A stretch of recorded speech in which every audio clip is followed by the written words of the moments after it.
Hoje a gente começa com a nossa aula a respeito de arquitetura contemporânea com ênfase na experimentação. Na semana passada nós conversamos um pouquinho sobre aqueles arquitetos que tentam dar uma ênfase na memória, na identidade do lugar, que buscam tentar compreender algumas características do entorno, da tradição no qual eles se envolvem, como uma tentativa até de resposta, né, às transformações intensas do mundo pelo qual eles estão passando. E hoje a gente vai conversar um pouquinho sobre esses arquitetos que, diante dessas transformações, vão tentar experimentar novos métodos, vão tentar experimentar novos caminhos de como lidar com tudo isso, de como desenvolver, como produzir arquitetura, como criar o espaço. E o primeiro cara que eu quero mostrar para vocês é um arquiteto japonês chamado Shigeru Ban. E Shigeru Ban é muito interessante porque ele recebe um reconhecimento muito forte por conta dos trabalhos que ele tem feito para a construção, para o projeto e construção de abrigos para refugiados, sejam refugiados climáticos por conta de uma catástrofe ambiental, ou refugiados políticos, ou até mesmo quando teve aquela explosão da usina nuclear no Japão. O Shigeru Ban ele se destaca nesses projetos. Esse é um dos projetos mais antigos dele, ainda na década de 90, em que a gente vê essas casas projetadas com tubos de papelão. Eu não sei se vocês conseguem perceber aqui pela foto. São casas projetadas com tubos de papelão por cima de caixas de... como se fossem aquelas caixas de engradados, engradado de refrigerante ou coisas assim. E é muito interessante porque o que a gente percebe é uma habilidade que ele tem em conseguir aplicar os conhecimentos convencionais da arquitetura, então aquelas ideias de noção de estruturas, técnicas construtivas, mas em contextos diferentes. Então, como que ele vai experimentar lidar com realidades distintas, com contextos diferentes, nos quais ele precisa usar técnicas e materiais pouco convencionais. Então, aqui a gente tem uma imagem do interior, né, dessa casa de tubos de papelão. Eu particularmente acho muito interessante essa proposta, em que ele consegue trazer isolamento térmico, ele consegue trazer proteção, com um material que é reciclável, um material que é extremamente rápido de ser montado e com custo baixíssimo. É óbvio, isso não é uma casa para a pessoa viver ali por muitos anos, né, não é essa a proposta, mas a proposta dele é de tentar atender a essas situações de risco, com uma solução rápida, econômica e sustentável. Aqui um pouquinho do processo de projeto, em que vocês conseguem perceber esses caixotes de plástico em cima dos quais essa estrutura é montada, obviamente porque o papelão não vai se dar bem com o solo encharcado de chuva, né? Então ele precisa suspender isso por cima desse painel, mas é algo modulado, algo pode ser montado muito rápido, como você pode ver, são voluntários que montam e que conseguem então auxiliar nessa estratégia. Aqui a gente tem um sistema construtivo, você percebe que inclusive os tubos são usados para estruturar o piso, né? Depois ele coloca uma camada de regularização ali, um papelão mais liso, mas são os próprios cilindros de papelão, esses troncos, né, de papel, que ele chama paper log, tronco de papel, que vão conseguir dar conta desse projeto. Esse aqui é mais um exemplo. Essas são casas construídas na região de Sri Lanka, depois do tsunami que aconteceu lá, aquele tsunami que aparece naquele filme do Invencível, acho que é o nome do filme, Impossível, em que a gente vê aquela devastação terrível, e dentre diversas regiões que foram destruídas, o Sri Lanka é um país muito pobre, que não tinha, então, condições de conseguir atender a enorme quantidade de desabrigados. E aí, aqui o Shigeru Ban ele se depara com uma situação que é um pouco até diferente daquela que a gente acabou de ver no Japão, porque aqui ele precisa conseguir projetar um edifício que seja rapidamente construído, com custo baixo, mas ele entende que ele está construindo isso não mais no Japão, que é um país rico e que as pessoas vão viver naquelas casas de papelão por um mês até que consiga se construir novas casas. Ele entende que aqui no Sri Lanka, provavelmente, essas vão ser as casas nas quais essas pessoas vão ter que morar daqui para frente. Então, como eu faço para projetar uma habitação que seja rápida, barata, de qualidade, sustentável e que consiga atender às demandas dessa população por um período talvez um pouco maior de tempo? Então, esse é o projeto que ele apresenta, usando esses blocos pré-fabricados, usando essas estruturas de madeira ali na cobertura, inclusive alguns desses painéis de vedação. Tudo isso pré-fabricado, trazido pronto. Os tijolos são simplesmente encaixados de forma intertravada. Não tenho certeza se vocês conseguem ver aqui o ponteiro do mouse, mas o que a gente percebe é, então, um sistema modulado que vai tentar de alguma forma reproduzir de maneira simples, mas de maneira eficaz, esse modo de vida. Aqui, particularmente, eu uso uma solução que eu gosto bastante, que é essa relação entre as paredes que são de tijolos e as paredes que são painéis de madeira. Por quê? A gente está falando, Sri Lanka é um país que está próximo ali da linha do Equador, uma região tropical, muito quente, e é uma cultura muçulmana em sua maioria. Então, como é que ele consegue respeitar esses aspectos culturais, ao mesmo tempo projetar um edifício que traga conforto ambiental e que consiga trazer uma certa privacidade, né, ali para as mulheres e tudo mais. Então ele cria essas paredes que podem ser abertas, podem ser fechadas, ampliando os espaços dependendo das condições, percebe? Então a gente estava vendo aqui essa sala aqui, nesse momento com as paredes fechadas, mas que pode ser aberta para esse espaço comum aqui de convívio entre duas casas. Ou seja, ele incorpora esse espaço de relação, esse espaço de convívio, sem perder a privacidade, através dessas peças pré-fabricadas.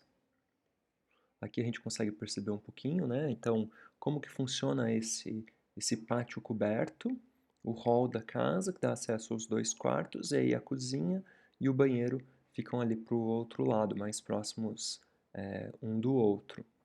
Ou seja, ele concentra áreas úmidas, ele cria esse espaço de convívio, de interação nessa vila, e ao mesmo tempo ele possibilita essa privacidade entre os espaços, quer sejam duas casas pequenas, quer seja uma casa maior com dois quartos.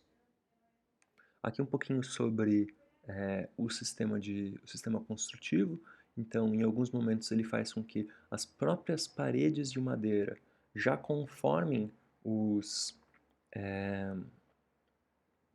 as próprias paredes de madeira já conformem os móveis da casa. Então a gente vê aqui, por exemplo, se a gente voltar no slide anterior, a gente vai ver como esses painéis aqui eles vão definir os closets, os armários, onde se guardam as roupas dessas pessoas, porque a gente que perdeu tudo no tsunami, né?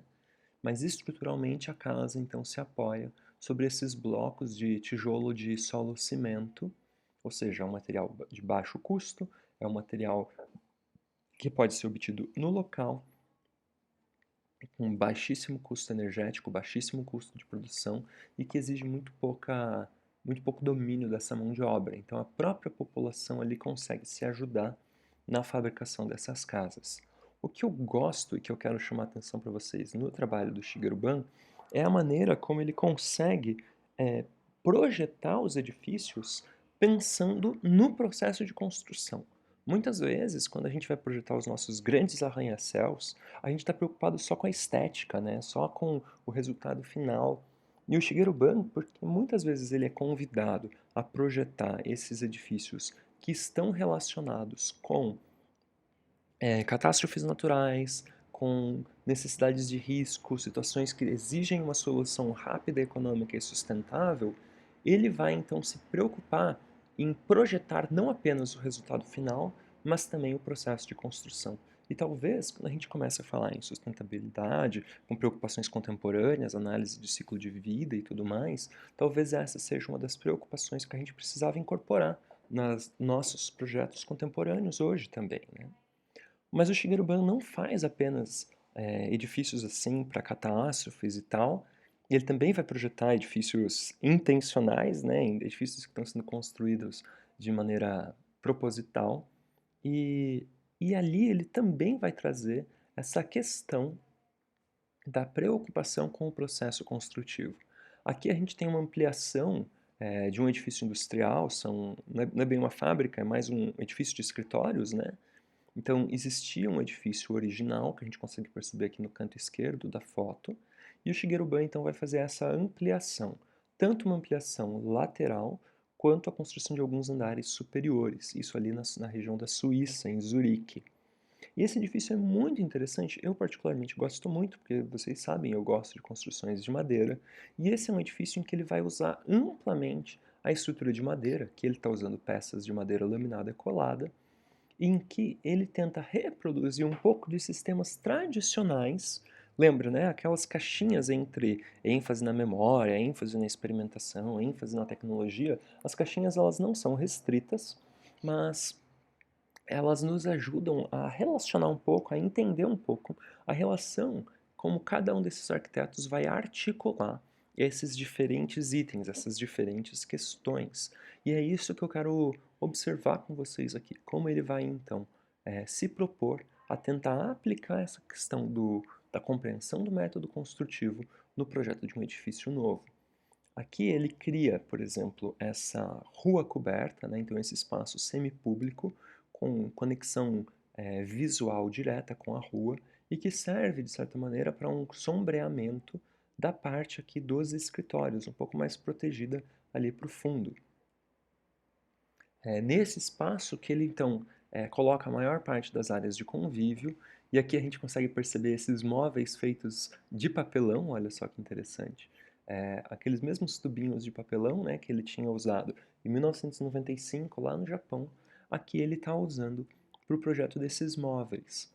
Então, tentando trazer aquelas ideias de sustentabilidade e tudo mais, e de uma leitura muito clara do processo construtivo. Então, eu tenho peças de compensado encaixadas e que é, são complementadas por esses tubos de papelão. E aqui um pouquinho do sistema construtivo de madeira. Essas peças que são fixadas simplesmente por questão gravitacional, são encaixes, peças que se apoiam. Então a gente tem os pilares principais, a gente tem essas vigas transversais aqui de vão menor, que são as vigas com maior altura, e a gente tem, passando no meio dessas peças, a gente tem esses, como se fossem esses troncos, essas peças roliças aqui de madeira, que travam todo o nosso sistema. Então, como eu tenho apoiado isso em 3 apoios, então eu tenho um aqui, definindo aquela rua interna, né? E o outro ali no fundo do prédio. Então, com 3 apoios, essas peças não giram, elas se travam sem a necessidade, por exemplo, de pregos, de parafusos, de colas. É um sistema simplesmente encaixado, em que, ao observar o resultado final, eu consigo compreender todo o processo de projeto que foi adotado para a realização dessa obra.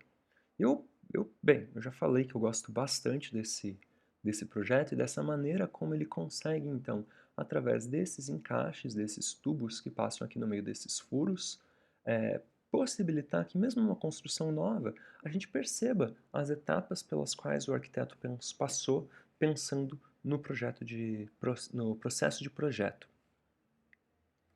Essa é uma foto interna em que a gente consegue ver um pouquinho de como que esses espaços se configuram ali dentro, a relação entre eles e essa leitura, né, que esse sistema estrutural possibilita. Aqui só para vocês conseguirem perceber um pouquinho da relação, então o prédio existente vai receber alguns novos pavimentos, né, se não me engano são 2 pavimentos, e ele projeta esse anexo lateral com área de escritório, aqui com uma área mais ampla, então o prédio antigo tinha mais subdivisões, e aí quando ele projeta o prédio novo, tem aquela rua interna, que dá continuidade ao espaço público, que tem os espaços de escritório e tudo mais, ele adota então esse sistema representado aqui por esses esquemas de encaixe. Então, se você não tinha conseguido entender, aqui a gente tem um pilar, o outro, essas peças vêm, se encaixam nesses nichos e são travadas por essas peças roliças aqui. Elas são levemente ovaladas, até para dificultar um pouco a rotação entre elas, né, para o prédio não sair girando. E sobre isso, então, eu coloco as lajes de piso, eu fixo as minhas paredes de vidro, as minhas esquadrias, e aí a gente consegue configurar esse tipo de espaço extremamente interessante. O Shigeru Ban, ele vai dizer que o nosso compromisso enquanto profissionais arquitetos é melhorar os espaços de vida. E aí, quando ele pensa no processo de projeto, ele está pensando justamente em como são as pessoas que vão trabalhar nesse processo. A gente não pode ignorar que o nosso papel também é melhorar a qualidade de vida das pessoas que estão ali projetando isso, que estão ali executando essa obra. Então, talvez a contribuição que o Shigeru Ban traz para a gente nesse primeiro momento seja justamente essa, essa possibilidade de experimentar com novos materiais, com novas soluções, com técnicas construtivas até um pouco convencionais, mas levar tudo isso até o final da obra. Entender quais são as implicações de eu projetar algo com papelão, quais são as implicações de eu projetar com painéis pré-fabricados ou com blocos de solo-cimento, com tijolos de solo-cimento. Quais são as implicações de eu projetar com uma estrutura de madeira? Como isso é transportado? Como isso se fixa? Como eu isolo isso da chuva? Como eu protejo a manutenção disso? Então, entender que o nosso papel como arquitetos vai além do que só apresentar um render bonito, mas vai até a entrega da obra, a utilização daquela obra e a manutenção daquilo, isso é o nosso trabalho, na opinião do Shigeru Ban. Essa é a proposta que ele traz, e é isso que a gente observa aqui. Eu vou interromper a gravação por enquanto, para o vídeo não ficar tão pesado, e aí a gente vai vendo por partes cada um dos arquitetos, tudo bem? Então, voltamos em instantes. Enquanto isso, se inscreve no canal, dá um like. Não, brincadeira.